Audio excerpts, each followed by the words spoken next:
mag-issue ng warrant of arrest. Of course, it would be in our favor na hindi siya makawala.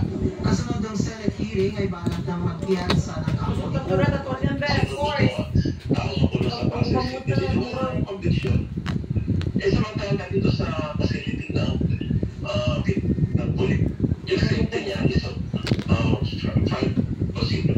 Minaliit naman ng mga abogado ni Go ang babala ng Justice Department na posibleng pati sila ay balikan kaugnay ng pagpapanotaryo o ng counter affidavit ni Go kahit hindi personal na pinanumpaan. Kung papailan mo ng kaso, lalo na kung sa abogado na ginagawa yung trabaho niya, wala pang ebidensya, speculations lang.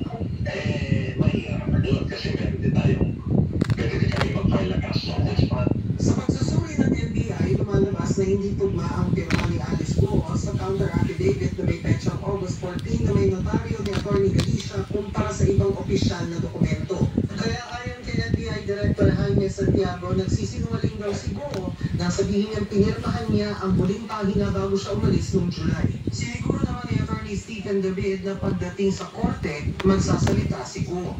Sa court kasi, hindi pwede sabihin ng prosecution na nagsisisi